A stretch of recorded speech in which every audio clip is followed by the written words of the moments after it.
Thank you and welcome to the show this morning. The topic this morning is a profile on Miss Emma Wisdom. And of course, Miss Wisdom is the publisher of Post Oak Publications here in Nashville, Tennessee. And Miss Wisdom, let me welcome you to the show this morning. Thank you for inviting me. I'm delighted to be here. You know, I think you've got a very, very important topic this morning to talk about publications and African Americans involved in publications and some of the other things that we're going to talk about. But let's start it off, by Ms. Wisdom, by having you to give us some information about your background, your education, and some of the things that were important, and eventually leading you as a publisher of Post Oak Publications here in Nashville, Tennessee. We'll do that, and then we'll get into some of your many publications. Some of them you've got displayed here, but we'll get into that later on. But first, let's talk about Emma Wisdom and her background, education, and some of the things that brought you to that particular spot this morning. Okay, I am originally from Texas. I was born in a little small town of 1,100 people called Summerville, Texas. And to give you an idea of that location, it's about 15 miles from College Station in Bryan, Texas, and about 32 miles from Prairie View College. Many people know about Prairie View. In fact, at one time, Tennessee State University used to play them some years ago. So that's where I was born. But in addition to that, I am also what is known as a military brat. My stepfather was in the Army, and we moved around quite a bit.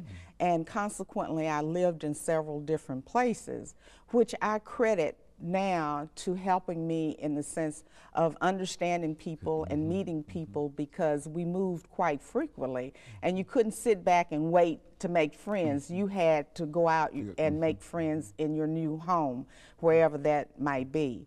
So I really lived in several places in Texas: Houston, San Antonio, El Paso, and consequently ended up in North Carolina, Fayetteville, North Carolina, where I graduated from high school, got married, and ended up in Tennessee. So I'm a transplant Tennessean, very to good. Tennessean, and have lived on the East Coast in several places where my husband worked.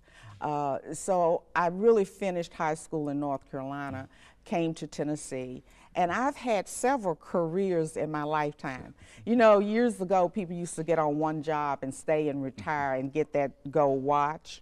Well, that's not happening anymore, and I guess in that respect, I was sort of ahead of my time, because the first career I had was as a cosmetology. I went to cosmetology school and did hairstyling for a number of years before I decided to go to college. So when I went to college, my first college that I attended was Austin Peay State University.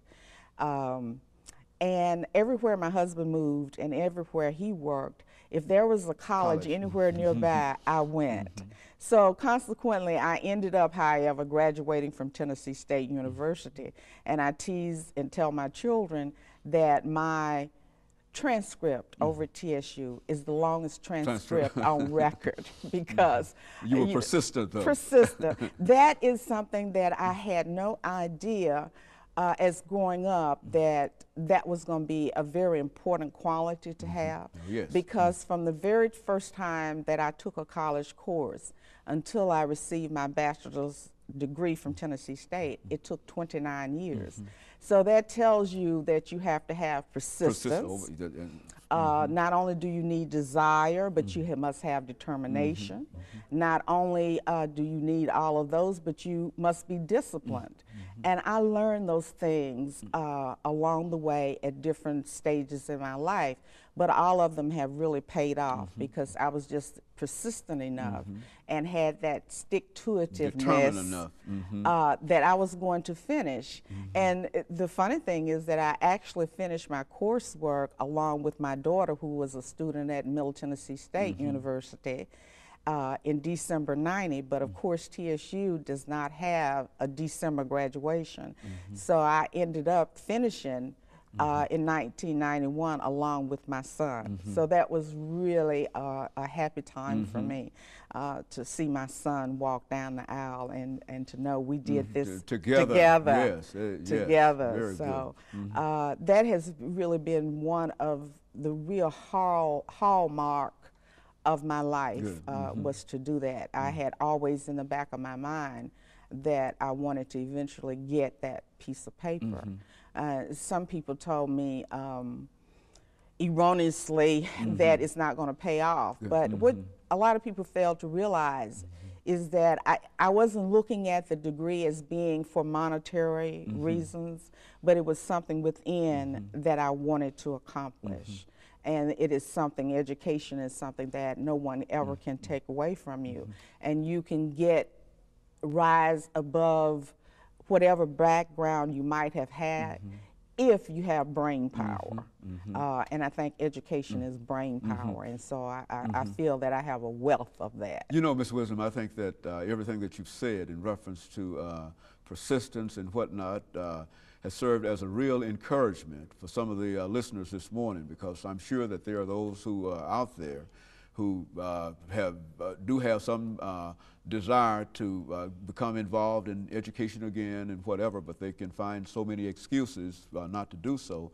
And of course, what you've said is that they should have that burning desire. So that's the difference between just having a desire and being persistent and having a burning desire. And I think that that's what you represented more than anything. And I think that in that regard, you certainly serve as a role model to a large number of young women, especially, who maybe because of whatever situation, perhaps might not have even finished high school, you see, and don't even want to face the challenge of perhaps getting a GED degree and believing that at 23 or 24 years old, that life has simply passed them by, you see. And I think that your story serves as an excellent example of what can be done and what has been done and the way that it can be done, that you don't need a lot of money, but you do have to have some desire, you got to have a strong desire, and you have to have persistence.